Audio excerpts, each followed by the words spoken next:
आज देश में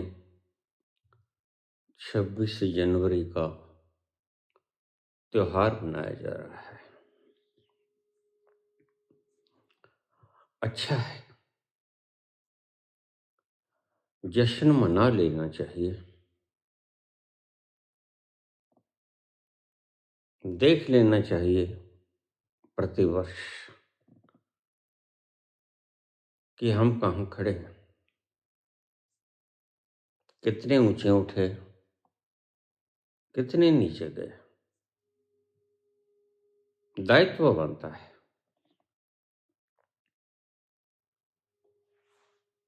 तो आइए देखें हम, आज 26 जनवरी है।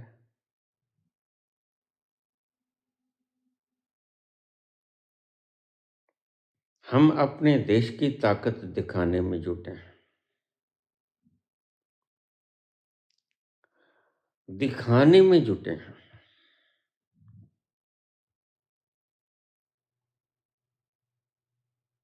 अच्छी बात है। दिखाना चाहिए कि हमारे पास इतनी ताकत है। लेकिन आज वो दिन भी है कि हम थोड़ा सा बैठ के अपनी अंतस आत्मा में अवलोकन करें कि वस्तुतः हम कहाँ हैं, असल में हम हैं कहाँ।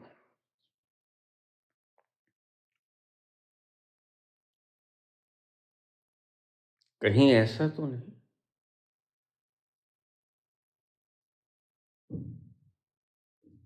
कि 1000 व्यक्तियों के घर में जो सभी अनपढ़ हों और एक व्यक्ति डॉक्टर बन जाए, हम उसी व्यक्ति को सजा दजा के पेश करें कि यह हम हैं, देख लो।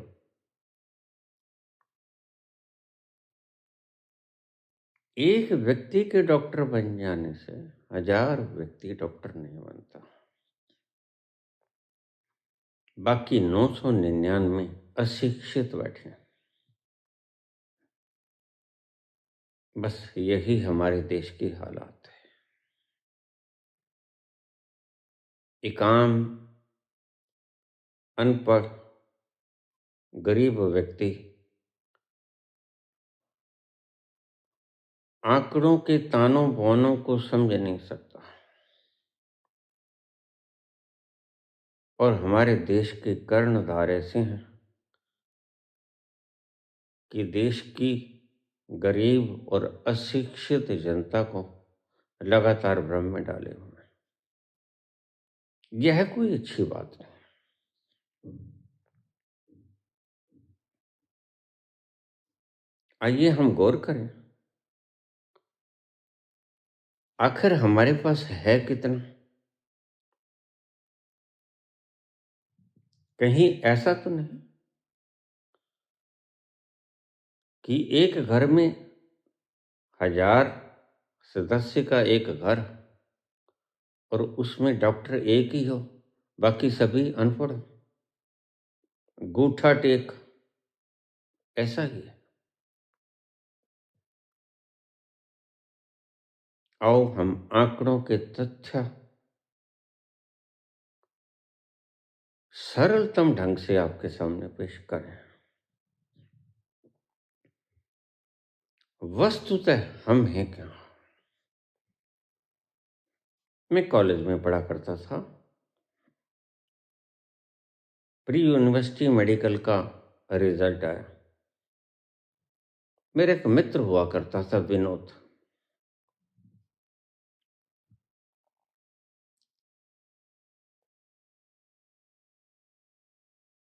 तो रिजल्ट आया। मैं कुदरती उस दिन, जिस दिन रिजल्ट आया था, मैं कॉलेज में गया था।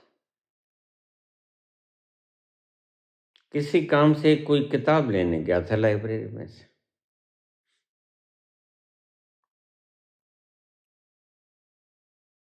तो विनोद का घर पास ही था। उसी दिन रिजल्ट आया था। उसने मुझे अखबार दिया, उसके घर वाले जश्न मना रहे थे। अनेक तरह की मिठाइयाँ बाजार से मंगवा ली गई थी। गुलाब जामुन, बीकानेरी रसगुल्ला, बर्फी, गाजर पाक, नमकीन चीज़ें, हल्दीराम की भुजिया, बीकाजी का मूंगफली, नमकीन काजू बादाम। जश्न मन रहे थे, ढोल खड़क रहे थे, नृत्य हो रहा था, खुशी मनाई जा रही थी। क्यों? मैंने कहा विनोद क्या हुआ?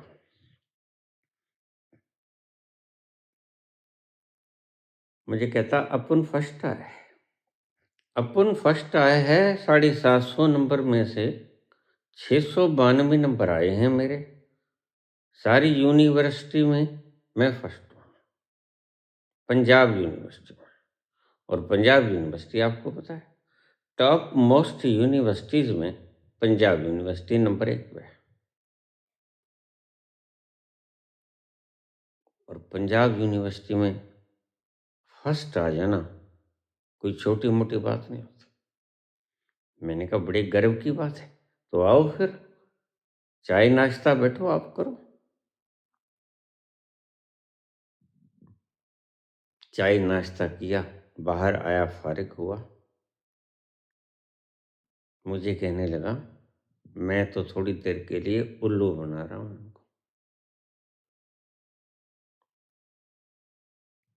नंबर 692 नहीं आए, नंबर 292 आए हैं। मैंने कहा फिर इनको उल्लू क्यों बना रहे? कहते थोड़ी देर के लिए तो जश्न मना लेना चाहिए, झूठा ही सही।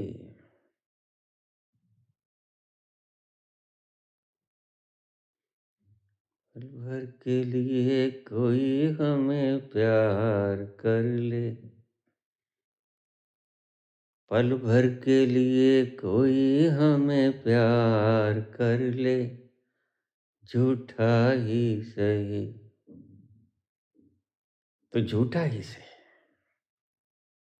आओ जश्न मना लें। बड़े बड़े तर्क दिए जाते हैं। हम तो चौथे नंबर की बड़ी अर्थव्यवस्थाओं में से आ गए। क्या बात है!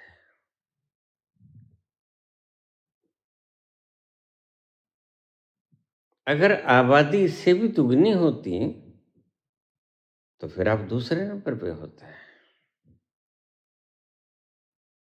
लेकिन सत्य कुछ और है। जिस चीन को आप 2 नंबर पे कह रहे हो, वस्तुतः वह 2 नंबर पे नहीं है। तुम्हें जानकर बड़ी हैरानी होगी। आज मैं तुम्हें तथ्यात्मक आंकड़े बताता हूँ, और तथ्यात्मक आंकड़े निकालने का सिर्फ मात्र एक ही ढंग है, और वो ढंग है पर कैपिटा इनकम। किसी व्यक्ति की, एक व्यक्ति की जेब में कितनी इनकम है, बस यह सीधा सा पैमाना है। कोई एक व्यक्ति कितना कमाता है, एक परिवार कितना कमाता है, ये नहीं। एक स्टेट कितना कमाता है, ये नहीं। एक गांव कितना कमाता है, ये नहीं। एक देश कितना कमाता है, ये नहीं। ये झूठे आंकड़े हैं। एक व्यक्ति कितना कमाता है, यह सही और सच आंकड़ा है, और तथ्यात्मक ही नहीं, सत्यात्मक सत्यात्मक आंकड़ा है ये। तो आइए हम इस पर एक निगाह डालें। सीधा सीधा समझाएंगे। मुल्क तो हमारे विश्व में 195 है, 195। आइए आज हम इस सत्य की परतें खोलते हैं कि क्या वास्तव में हम तीसरे नंबर की इकॉनमी हुए जा रहे हैं? ऐसे तो भाई तुम एक नंबर की इकॉनमी भी हो सकते हो, जिस तरह से तुम गणना करते हो। अखबार में छपा लो विनोद की तरह और कह दो 692 आए हैं, नंबर तो 292 ही रहेंगे। यह है मीडिया का प्रसार प्रचार है। अब मैं तुम्हें तथ्यात्मक और सत्यात्मक आंकड़े बताता हूं और मेरे इन आंकड़ों में फर्क हो तो मैं दंड का अधिकारी हूं। एक व्यक्ति कितना कमाता है, एक परिवार तो कभी भी जुदा हो सकता है। 5 भाई हैं, पांचों भाई कह लें कि भाई हम तो अलग अलग होना है, फिर एक व्यक्ति की जेब में कितना पैसा है? और 5 भाई अलग होने का अधिकार रखते हैं। कानून उन्हें इजाजत देता है कि प्रत्येक व्यक्ति अपने जीवन को व्यक्तिगत रूप से जी सकता है, अलग होके जी सकता है। तो 5 भाई कभी भी अलग हो सकते हैं। आइए हम देखें, एक व्यक्ति अगर सभी परिवार के सभी सदस्य अलग हो जाएं, जिसमें 5 हैं वो कहें 5 कहें कि भाई हम 5 अलग होते हैं, 2 हैं तो 2 कहें हम अलग होते हैं, तो एक व्यक्ति की जेब में कितना पैसा आएगा और कौन होगा सच में अमीर? ये है अमीरी की परिभाषा। पहले मैं देश बताऊंगा। देश के साथ मैं एक व्यक्ति की सालाना इनकम बताऊंगा। एक व्यक्ति साल में कितने रुपए कमाता है, क्योंकि डॉलर में कुछ व्यक्ति समझते नहीं। हम मुद्रा की भाषा में समझते हैं रुपए में, डॉलर की भाषा में, येन में, रूबल में हम नहीं समझते हैं। तो आइए हम समझते हैं। एक नंबर के ऊपर अमेरिका है, बिल्कुल अमेरिका है। छत्रपति, उसका एक व्यक्ति, अमेरिका का एक व्यक्ति 87 लाख रुपए कमाता है एक साल में। 87 लाख रुपए एक साल में। अमेरिका का प्रत्येक व्यक्ति, हमारे करीब 100 से ज्यादा सदस्य हैं अमेरिका में और शिष्य भी बहुत हैं। 85 लाख रुपया एक व्यक्ति कमाता है, परिवार नहीं। परिवारों में तो झंझट पड़ जाएगी, पर परिवार तो 2 व्यक्तियों का भी हो सकता है और परिवार एक व्यक्ति का भी हो सकता है, कोई भी ना हो उसका, और परिवार तो 20 व्यक्तियों का भी हो सकता है। यह कोई आंकड़ा ना हुआ, यह तो झूठ हो गया, यह तो अखबार में खबर छुपाने वाली बात होगी। सही अमीरी का पता लगता है अगर सभी अलग हो जाएं कि लो भाई आज से हम अलग अलग, जो कि होने का अधिकार है सबका। कोई कानून नहीं रोकेगा, कोई परिवार नहीं रोकेगा, कोई समाज नहीं रोकेगा, कोई भी व्यक्ति कभी भी अलग हो सकता है अपने भाइयों बहनों से। तो आइए हम देखते हैं। सबसे पहला, सबसे ज़्यादा अमीर जो वास्तव में वस्तुतः अमीर है वो है अमेरिका।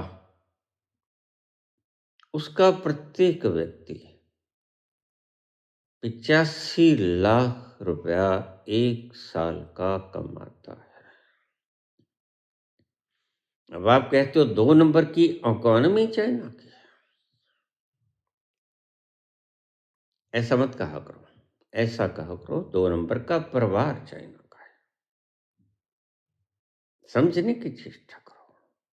1 नंबर का परिवार और 1 नंबर का व्यक्ति जिसकी जेब में सबसे ज़्यादा आमदनी आती है 1 साल में, यह दोनों नंबरों पर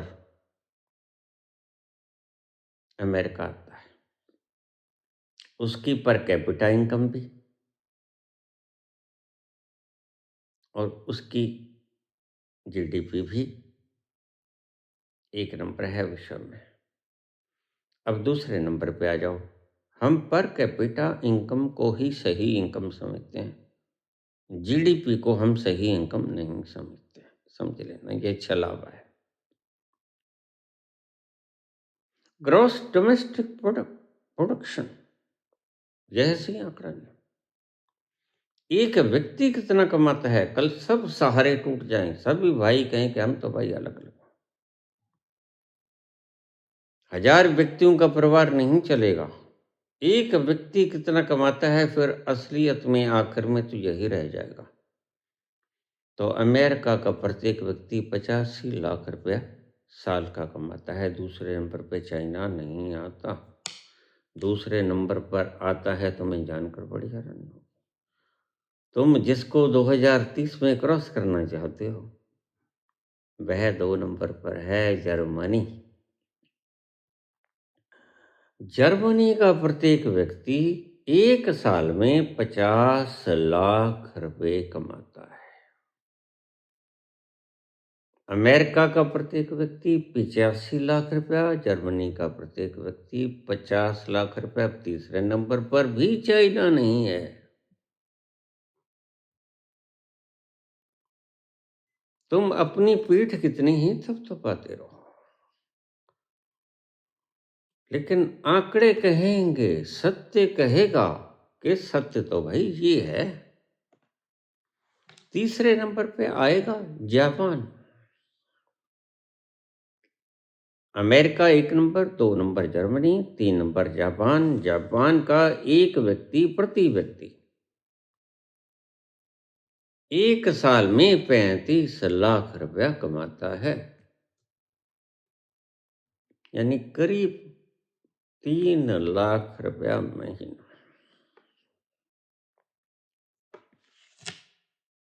तीसरे नंबर पे जापान, जिसको हम कभी का छोड़ आए, उसे जश्न मना लिए।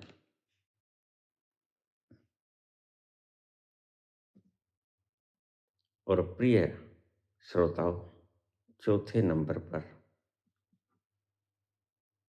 चाइना आता है। तुम्हें जानकर बड़ी हैरानी होगी, चाइना चौथे नंबर पे आ गया, लेकिन दोनों में 3 नंबर में और चौथे नंबर पे पर कैपिटा इनकम में बड़ा ग्रेट डिफरेंस है। जापान का प्रति व्यक्ति 35 लाख रुपया साल का कमाता है और चाइना का प्रति व्यक्ति 13 लाख रुपए। अमीर तो है 4 नंबर का, लेकिन फिर भी जापान के व्यक्ति से तीसरा हिस्सा ही कमाता है। तो पहला 85 लाख अमेरिका, दूसरा 50 लाख जर्मनी, तीसरा 35 लाख जापान, चौथा 13 लाख चाइना। लेकिन चाइना चौथे नंबर का अमीर तो है पर कैपिटा इनकम में। एक व्यक्ति उसका साल भर में 13 लाख रुपया कमाता है, 3 लाख रुपये महीना। क्षमा करना, 13 लाख रुपए के हिसाब से 1 लाख रुपया, 10,000, 1,10,000 रुपये के करीब महीना कमाता है। ये चौथे नंबर का है। आइए अब हम पांचवें नंबर पे चले। 13 लाख रुपया साल का चीन कमाता है, 1,10,000 के करीब महीना। अब ग्रेट इंडिया पे आ जाइए, जो हम जश्न मना रहे हैं। कहीं ऐसा तो नहीं कि अखबार में छपा लिए हैं? बिल्कुल छपा लिए हैं। आइए हम देखिए भारत का प्रति व्यक्ति कितना कमाता है साल भर का?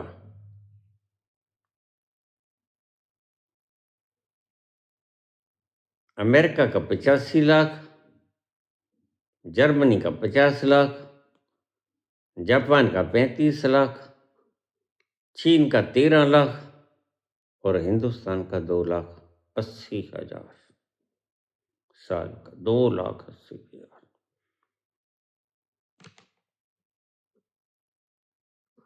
Huge difference between the two.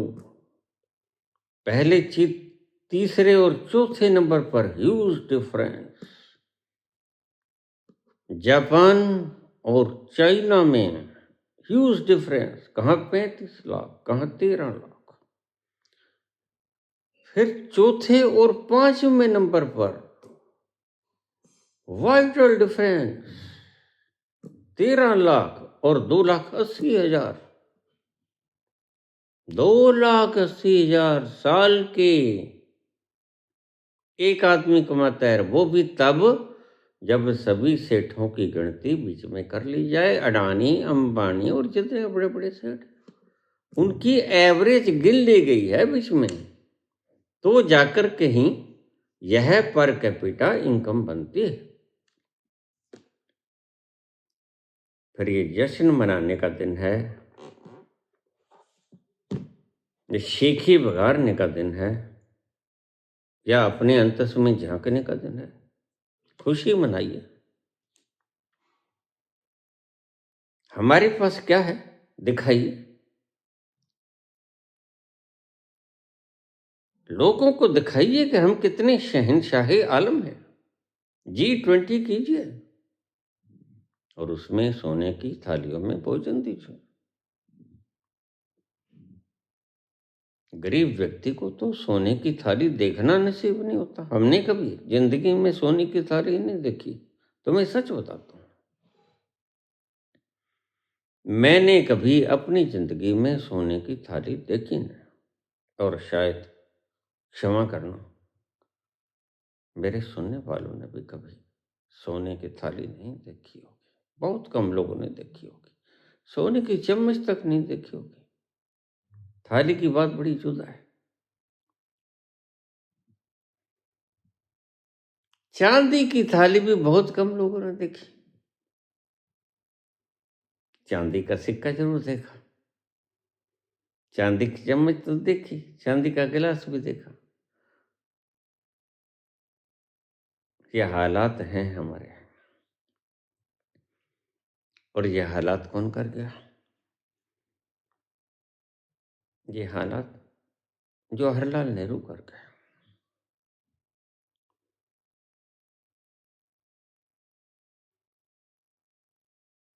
राज कौन कर रहा है?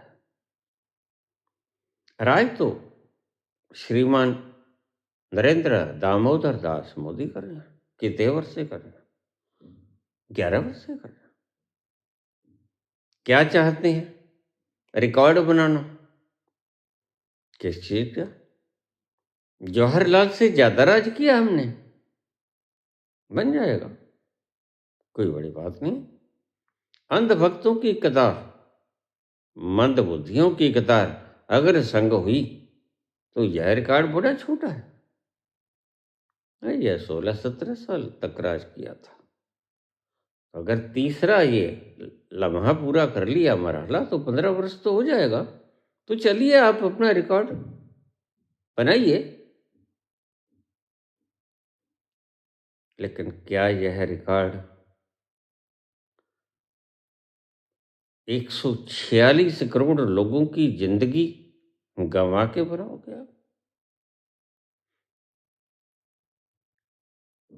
क्या 146 करोड़ लोगों को 5 किलो अनाज दे के ये रिकॉर्ड बनाओगे?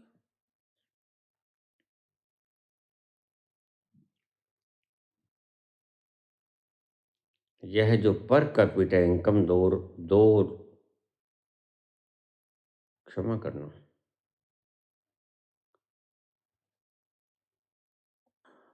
2,80,000, भूल जाता हूँ, प्रत्येक व्यक्ति 2,80,000 रुपये कमाता है। एवरेज उन लोगों को एवरेज मिला लिया जिनकी प्रॉपर्टी अरबों में है, उनकी प्रॉपर्टी जोड़कर ये एवरेज निकाला हमने। यानी कि अगर हम उन 80 करोड़ लोगों को बीच में गिन लें जिनको मात्र 5 किलो अनाज दिया जाता है खाने के लिए, कि किसी तरह बस अपना फुल्का गर्म करो और खाओ, इससे जीवन चल जाएगा, बस इतने से ही काम चला लो, हम मशरूम खाएंगे, हम जहाजों पे जाएंगे, हम 6 बार कपड़े बदलेंगे, दिखावा बहुत करेंगे, क्योंकि दिखावा करने से कर्ज आसान मिल जाता है। हमारे यहाँ एक फर्म थी, फर्म का नाम भी बोल दूं, कोई संकोच नहीं किया करता मैं, दशमेश कॉटन फैक्ट्री। कहीं घाटा पड़ गया था सरदार को, सरदार जी थे,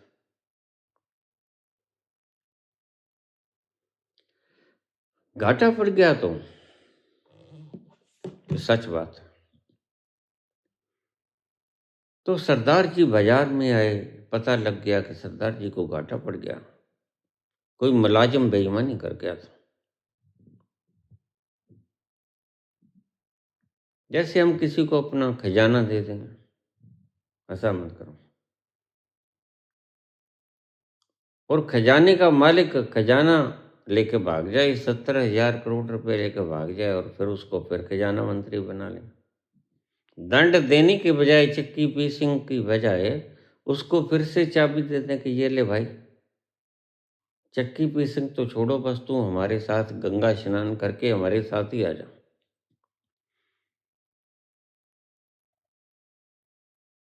क्या हम ऐसा न कहें कि सभी अपराधियों ने गंगा स्नान करके प्रायश्चित कर लिया है, और प्रायश्चित करने के बाद अपनी गद्दियां फिर से संभालनी है, लेकिन बेईमानी नहीं छोड़ी। खैर, याद करा रहा हूं तुम्हें,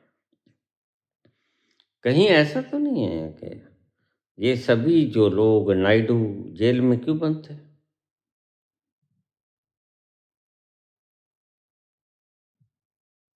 ये इन्होंने अल्पमत की सरकार को सहारा क्यों दिया?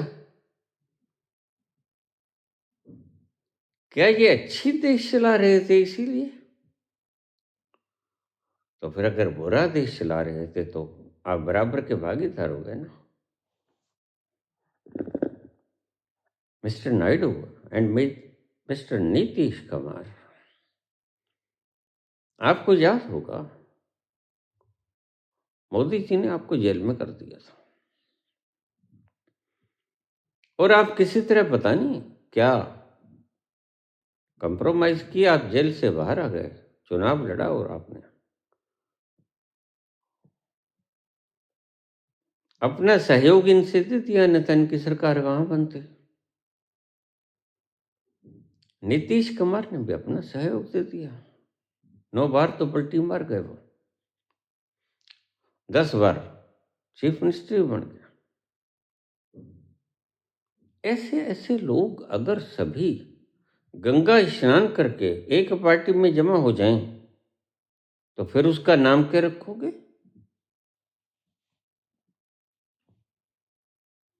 और देखिए, इसमें कहीं किसी का रेड मारने की जरूरत नहीं है, ना ईडी को जाने की जरूरत, ना इनकम टैक्स विभाग को जाने की जरूरत, ना कोई छापा मारने की, रेड करने की, ना खंगालने की, फलोरने की जरूरत। खुद हमारे महामान्य प्रधानमंत्री महोदय, प्रधान सेवक महोदय अपने शुभ मुखारविंद से ये कह रहे हैं, एनसीपी ने 70,000 करोड़ का घोटाला किया।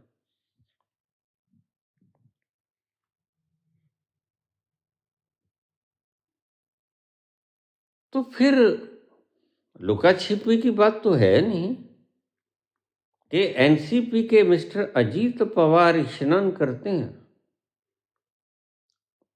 और शुद्ध बुद्ध होकर जिस पार्टी में दाखिला ले लेते हैं उस पार्टी का नाम क्या रखा जाए?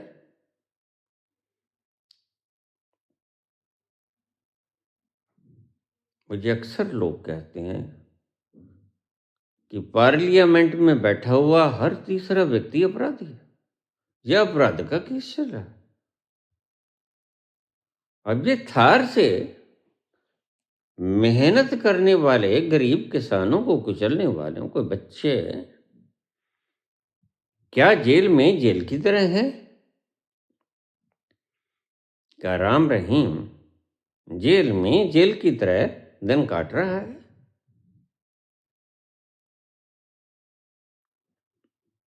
बलात्कार के साथ साथ इनके ऊपर हत्या के आरोप भी हैं। और जिनके घर का उजाला चला गया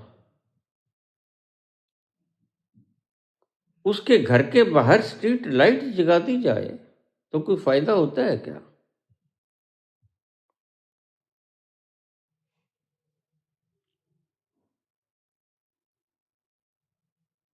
तो फिर आओ विनोद कुमार की तरह,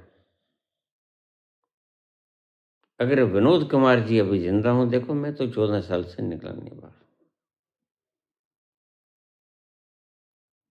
और मेरी कहानी सुन रहे हो तो एक बार ताली बजा के हंसना जरूर। मित्र, मैं तुम्हारी ही कहानी कह रहा हूं। 292 नंबर आए और 692 बता दिए 750 में से। कमाल होगी। और छपवा लिया टाइप करके। टाइप होती थी उस वक्त कंप्यूटर नहीं होते थे, टाइप करवा लिया कि Vinod Kumar stood first in the Punjab university in pre university medical.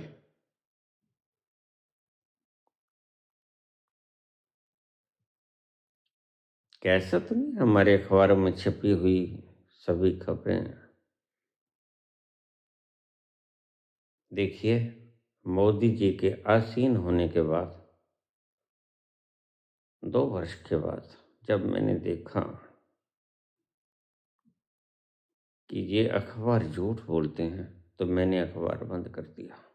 आप जाकर अखबार के हाकर्स या मालिकों से खंगाल सकते हो कि मेरे घर रोज अखबार आता था और मैं अखबार पढ़ता था। क्यों पढ़ता था? क्योंकि अखबार में सत्य सत्य खबर होती थी। पैसा इकट्ठा करने का इतना जुनून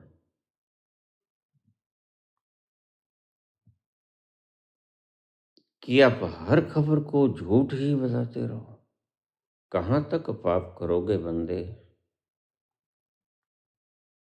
होगा मसीहा सामने तेरे, फिर भी न तू बच पाएगा। होगा मसीहा सामने तेरे, फिर भी न तू बच पाएगा। तेरा अपना खून ही आखिर तुझको आग लगाएगा। आसमान पे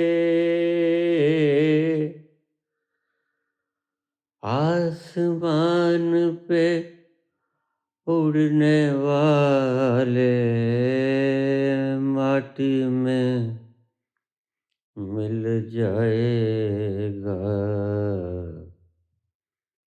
कसम वादे प्यार वफा सब बातें हैं, बातों का क्या। कोई किसी का नहीं है, झूठे नाते हैं, नातों का क्या।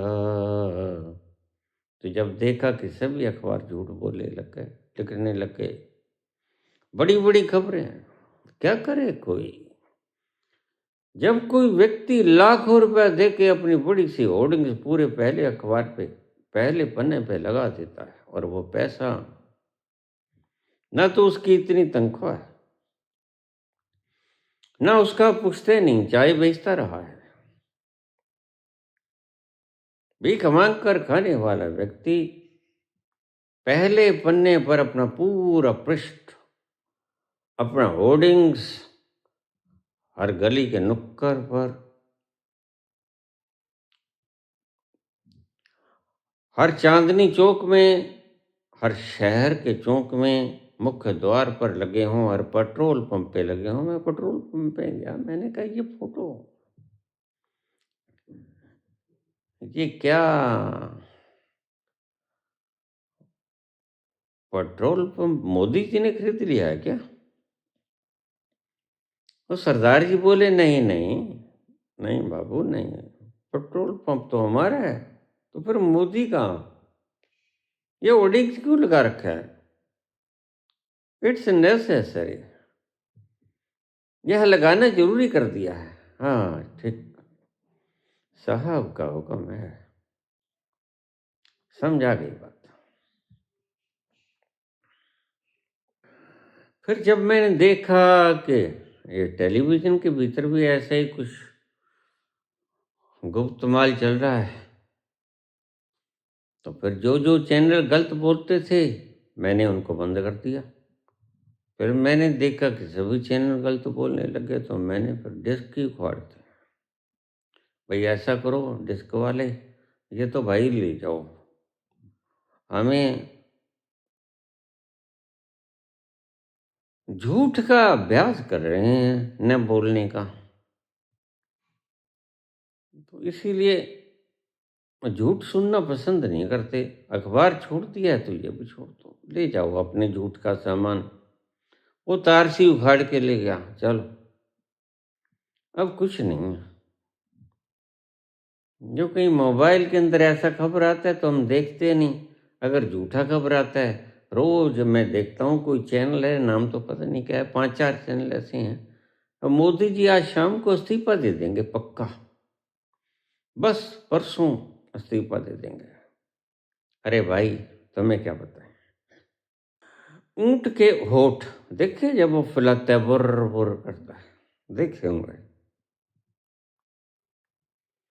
तो लगता है बस ये जीभ सी बाहर आएगी इसकी, गिरेगी, लेकिन गिरती नहीं वो। तो भाई ये रोज अखबार छाप देते हैं, आज फलां मर गया, आज फलां मर गया। बड़े बड़े चैनल जैसे बड़े बड़े क्या हैं, झूठ बोलने वाला कभी बड़ा होता है क्या? झूठ बोलने वाले तो नीचे ही होते हैं, छोटे ही होते हैं, शूद्र ही होते हैं, नीचे ही होते हैं, गद्दार ही होते हैं। पागल ही होते हैं जिनका परिणाम गलत निकलेगा।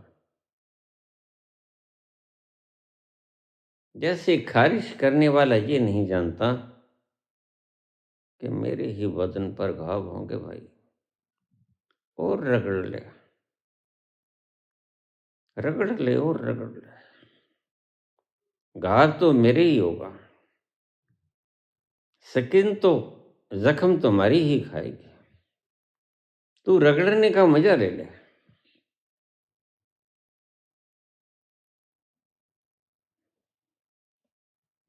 दुनिया सुना था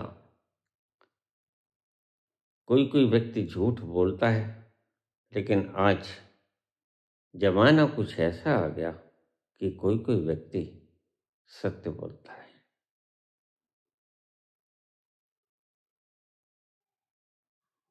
पहले कोई कोई व्यक्ति झूठ बोलता था,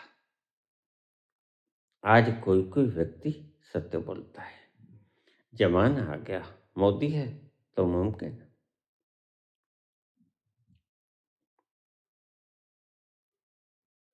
तो कहने वालों के हम 30 में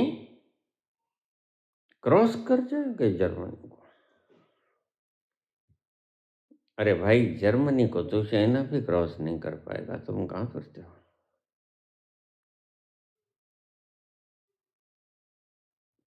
18 ट्रिलियन डॉलर की आज है उसकी अर्थव्यवस्था, और आप जनाब 4 पे खड़े हो।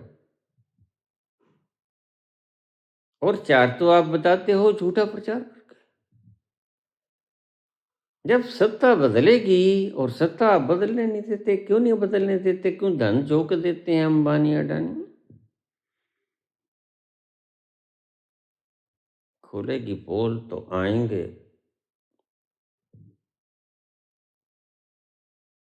घर सभी के जद में। खुलेगी पोल तो आएंगे घर सभी जद में। यहाँ सिर्फ अडानी का घर थोड़ा ही है।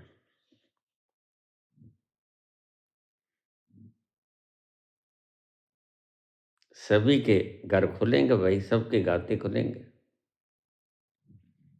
अभी मुझे रोज फोन आते हैं, रोज मैसेज, बाबा आप संभाल लो देश को। अरे मैं नंग व्यक्ति हूँ, मैं कहाँ संभालूंगा भाई?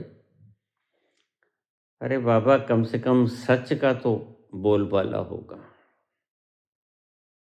रोटी तो फिर भी वो ही खाएंगे, रूखी सूखी चोपड़ी जैसी मिलती है, लेकिन कम से कम ये झूठ कफर तूफान तो नहीं झेलना पड़ेगा। अब तो ये दिमाग खराब हो जाता है, सुबह से शाम तक सुना ही नहीं जाता कौन ठीक कौन गलत।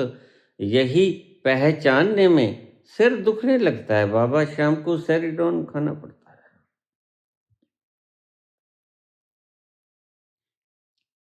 उसकी लत तो छूटे, अब तो सेरिडोन खाने की लत पड़ गई है। तुम संभाल लो देश को बाबा। कैसा भी हो, झूठी व्यवस्था तो नहीं दोगे ना। गरीब होगे तो कहोगे भाई गरीब हैं हम तो, दिखावा तो नहीं करोगे ना। पीतल की थाली होगी तो आने वाले G20 को पीतल की थाली में खिला देंगे। लेकिन बात कुछ हो रहा है, ऐश करनी है। उजर की पीते थे मैं, उजर की पीते थे मैं और जानते थे कि हाँ, उजर की पीते थे मैं, उधार की मैं पीते थे, शराब पीते थे, गालिब का शेर। उजर की पीते थे मैं और जानते थे कि हाँ, रंग लाएगी हमारी फाका मस्ती एक दिन। रंग तो लाएगी भाई। एक छोटा सा मजाक सुना दो। एक विश्व की कॉन्फ्रेंस हो रही थी, जवाहरलाल का जमाना था और पंजाब के मुख्यमंत्री होते थे प्रताप सिंह कैरो। उनका भी कत्ल हो गया था। मुझे याद है बसंत पंचमी की वो सांझ, जब रेडियो में खबर आई कि पंजाब के मुख्यमंत्री सरदार प्रताप सिंह कैरो का कत्ल कर दिया गया है। उम्र में छोटा था, लेकिन खबर मैंने सुनी। मेरे सामने वाली दुकान पर रेडियो की दुकान थी।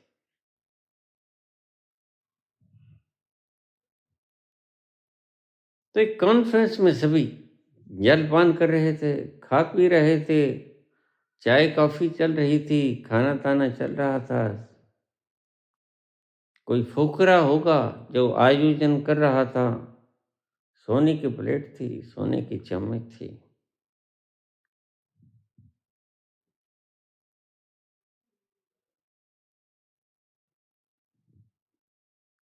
देखिए, चुटकुला है, मजाक की बात है। हंस लेना, 2 घड़ी हीमोग्लोबिन बढ़ जाता है। मेरा भी हीमोग्लोबिन घट गया था, 4 रह गया था। बड़ी कोशिश की, बहुत दवाइयाँ खाई, नहीं ठीक हुआ। कोई मुझे कहने लगा सस्ता उपाय बता दूं? मैंने कहा बता दो। कहते मोदी जी के भाषण सुन लिया करो। सब कुछ करने के बाद भी हीमोग्लोबिन था कि घटता ही जा रहा था। जैसे मोदी जी के भाषण सुनने शुरू हुए, 13 पे पहुंच गया।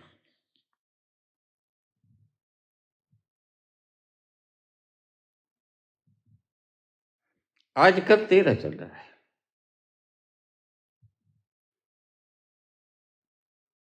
तो प्रताप सिंह कैरों ने देखा इधर-उधर आँख बचा के, सोने की चम्मच है।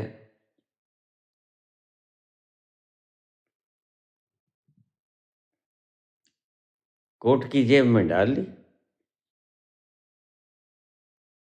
रुमाल पूछने के बहाने से रुमाल निकाला और हाथ पूछ के साथ ही चम्मच घड़ीस ली और जेब में रुमाल भी रख दिया, चम्मच भी रख दिया और जवाहरलाल ने देख लिया। पैनी नजर थी, एक ही मुल्क के थे, पक्के दोस्त थे।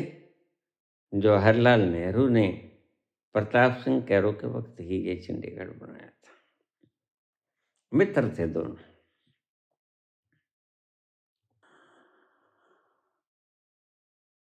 जर्मनी विकसित मुल्क है,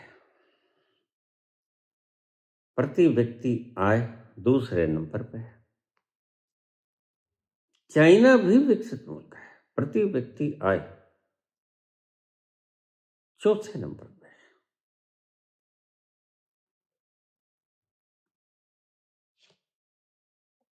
चीन चौथे नंबर पे है, 5वें नंबर पे भारत है प्रति व्यक्ति आय आज।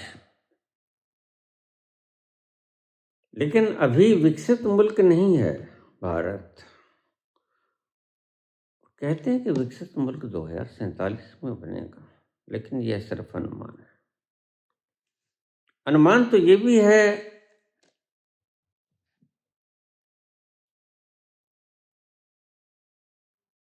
कि हम 2 करोड़ रोजगार हर साल देंगे,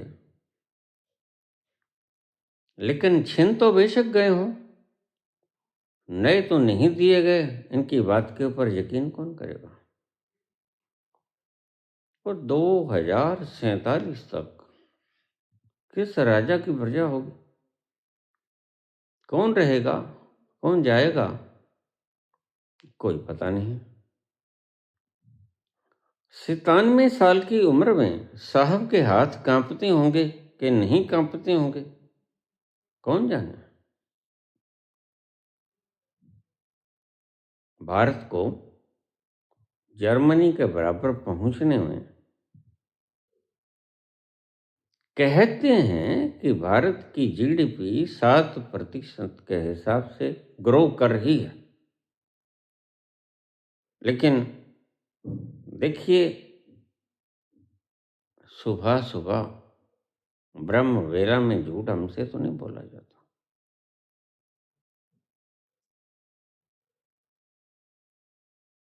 ये तो चाहे 7 की बजाय 9 भी कर लें, क्या बात थी किसी वक्त। आज तो 4 के आसपास लगती है।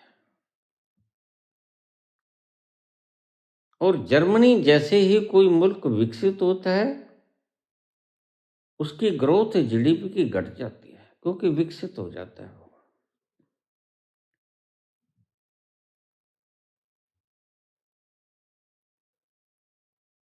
इस हिसाब से जर्मनी तक पहुंचने में ये जो कहते हैं कि हम 30 में क्रॉस कर लेंगे, 100 साल लगेंगे जनाब, 100 साल। अब हिसाब लगाइए, कितना शानदार दिखावा कर रहे हैं। वो भी अगर ईमानदारी से चला जाए तो। अगर आप जैसे आज कर रहे हैं ना मोदी जी, जैसे आज शंकराचार्यों की बटुकों की बोधियां पाटी जाती हैं, उनके सिंबल्स खत्म किए जा रहे हैं। आप तो कहते हैं कि सिंबल बाबर ने खत्म किए, तो मंदिर भी सिंबल होता है। और याद रखना, ये चोटी भी सिंबल होती है। सिख कौम का केस भी सिंबल होता है और सिख कौम की पगड़ी भी सिंबल होती है। These all are symbols. आपने किसी को भी तोड़ दिया, एक मायने में आप बाबर से कम नहीं हुए, आप औरंगजेब से कम नहीं। अगर आपने किसी का सिंबल तोड़ दिया,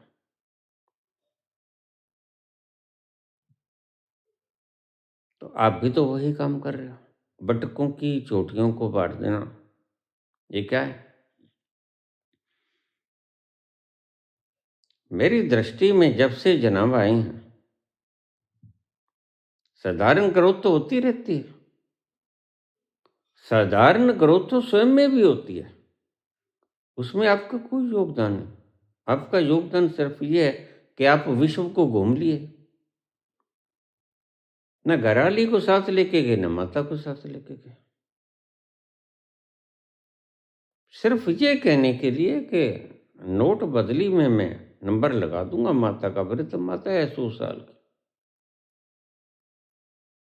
लेकिन किसी देश में घुमाने नहीं ले जाऊंगा। ये कपूतों का लक्षण है कि सपूतों का?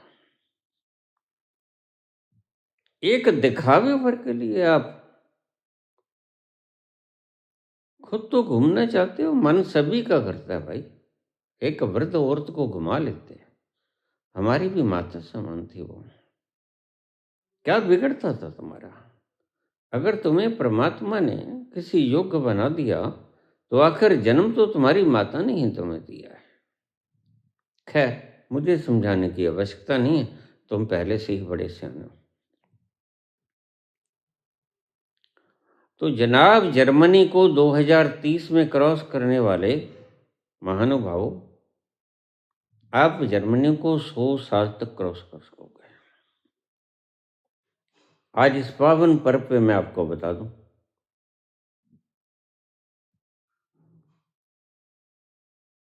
बहुत से प्रश्न आए हैं। बाबा, शेयर मार्केट भूल कर भी पैसा मत लगा देना। शेयर मार्केट में, LIC में, स्टेट बैंक ऑफ इंडिया में, इनमें पैसा मत लगाओ, क्योंकि ये 3 अदारे सरकार के हैं और ये सिर्फ अडानी को बचाने के लिए सेफ रखे हुए हैं। बिल्कुल आपके हित की बात बताता हूँ। ना मेरा स्टेट बैंक में कोई अकाउंट है, कोई 5-4 हज़ार पड़े थे, वो मैंने छोड़ दिए, मैं गया ही नहीं निकालने।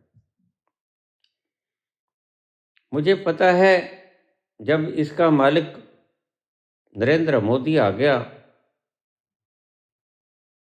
और वह सिर्फ झूठ ही बोलता है, झूठ के सिवा कुछ नहीं बोलता। जैसे मनुस्मृति की कसम खा के आया हो कि मैं जो कुछ कहूँगा झूठ के सिवा कुछ नहीं कहूँगा। RSS में यही कुछ सिखाया जाता है, बेईमानी, चोरी, ठगी, काफिर, झूठ बोलना। कहते हैं कि हम स्वयं सेवक हैं, लेकिन स्वयं सेवक के फिर फल इतने कड़वे क्यों हैं?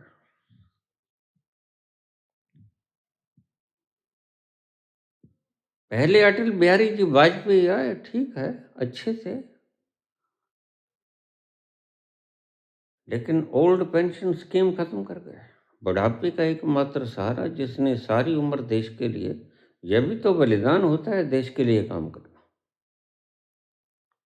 अगर आपको कोई जिंदगी भर, जवानी में तो आप किसी तरह कमा लोगे, लेकिन बुढ़ापे में जब बच्चे भी जवाब दे देते हैं, फिर क्या करेगा? पेंशन ही का तो सहारा होता है, और जनाब के बाल बच्चे तो कोई थे नहीं।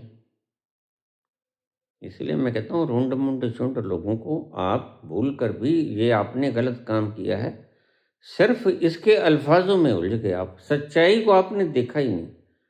जिसने बाजार से आटा, चीनी, गुड़ और वस्तुएं जो रसोई के काम आती हैं खरीदी ना हो, वो उनका भाव क्या जाने कि महंगी हुई कि सस्ती हुई। इसलिए कबीलदार व्यक्ति, इसके गंजारे बच्चे हो ना, उसको चुनना आप। 2-3 तो हुई ना कम से कम। ये लोगों को कहते हैं भागवत जी, ये 3 बच्चे पैदा करो। तुम करो पहले तो 3 बच्चे पैदा, तुमने क्यों नहीं किया? खान पीन नु बांदरी, टंबे खान नु रिछ, हमारी पंजाबी में कहावत है। खान पीन नु बांदरी ते टंबे खान नु रिछ। लाठी खानी हो तो रीछ, और खाने पीने को माल खाना हो तो बांदरी। आपने क्यों नहीं करवाया जनाब? आपका नार्को टेस्ट कराएं? बस आगे मैं नहीं बोलूँगा।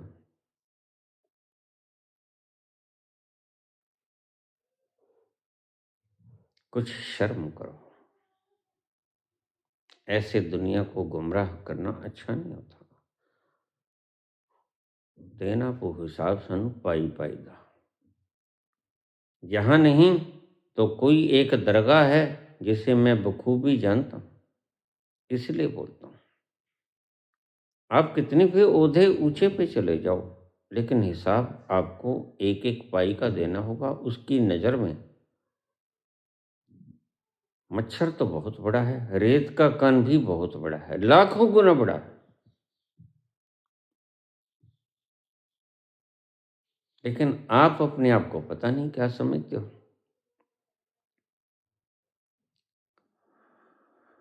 एक व्यक्ति ऐशो ऐयाशी करता है बाहर मुल्क में जाकर और अपने लूप होल दे आता है ट्रंप को और चाइना के प्रेसिडेंट को, और ये दोनों नचाते हैं उसको कठपुतली की तरह। और पता है कि अगर इन्होंने राज खोल दिया तो चादर बिछाने वाले विदेश मंत्री का भी राज खुल जाएगा।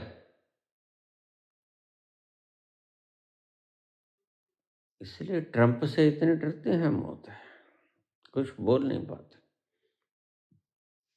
राज की बात पर्दे की बात होती है, पर्दे में ही रहने दो। और एक व्यक्ति ऐशो ऐयाशी करके आया है तो उसका खनाजा सारा देश क्यों भुगते। एक व्यक्ति कोई गलत काम करके आ गया, उसका सारा देश खनाजा क्यों भुगता है। ये कहाँ की न्याय है। एक व्यक्ति को लोग कहते हैं कि फिर मोदी के बराबर का कद का कोई व्यक्ति नहीं है। मैंने कहा बिल्कुल सही, मोदी से अच्छा झूठ कौन बोल सकता है। सरेआम साफ सफेद झूठ से गए, काला झूठ होता है एक तो पहचान में आ जाता है कि सफेद झूठ होता है। सरेआम झूठ, सरेआम झूठ। ये देखो भाई सामने एम de खड़ा कर दिया मैंने,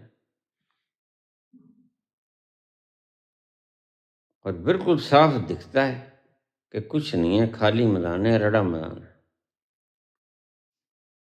90,000 दूं कि 95,000 दूं, कि 2 करोड़ दूं कि 5 करोड़ दूं, कि 10 करोड़ दूं कि 1 अरब दूं कि 5 करोड़ दूं। ये क्या बकवासबाजी है। मैंने कभी ऐसी सियासत अपनी जिंदगी में देखी नहीं।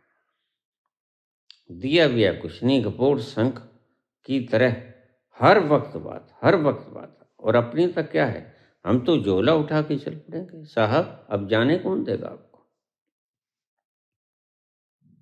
अडानी जी का फरमान निकल गया, कोई बड़ी बात नहीं, वेंजुआला की तरह इनको कब उठा लिया जाए, उस पागल का कोई पता लगता है। वह दुनिया का सबसे सर्वश्रेष्ठ पागल है ट्रंप।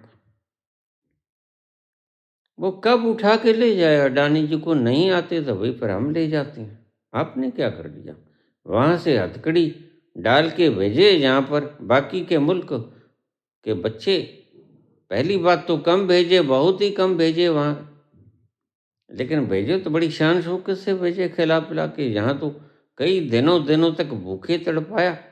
और हमारे अमृतसर के स्टेशन के ऊपर हाथों में हथकड़ियाँ थीं, पाँव में बेड़ियाँ थीं।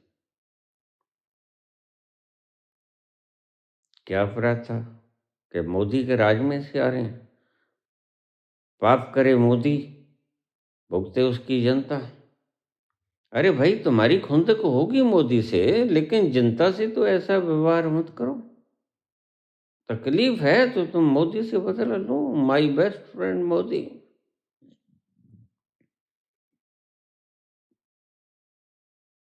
तो आज मैंने आपसे बहुत बात कर ली। 26 जनवरी है, दिखावा बहुत होलिया होगा अब तक। तो मेरी भी वीडियो मैं समाप्त करना अच्छा समझता हूँ। आपको असलियत बता दी। शेयर बाज़ार में पैसा मत लगाना भूल के भी। भूल कर भी पैसा मत लगाना। स्टेट बैंक ऑफ इंडिया में पैसा मत लगाना, क्योंकि यह दोनों पैसा अडानी का है।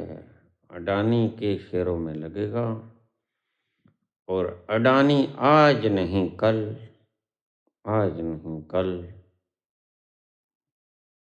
बस आगे मैं कुछ नहीं बोलूँगा।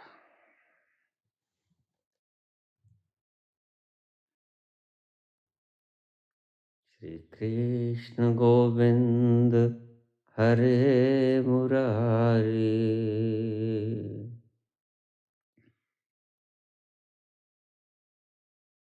हे नाथ नारायण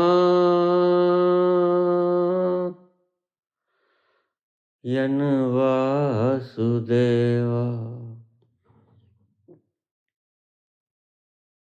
पितु मात स्वामी सखा हमर, हे नाथ नारायण वासुदेवा। श्री कृष्ण गोविंद हरे मुरारी, हे नाथ नारायण वासुदेवा, पितु मात स्वामी सखा हमर, हे नाथ नारायण वासुदेवा। श्री कृष्ण गोविंद हरे मुरारी, हे नाथ नारायण वासुदेवा। धन्यवाद।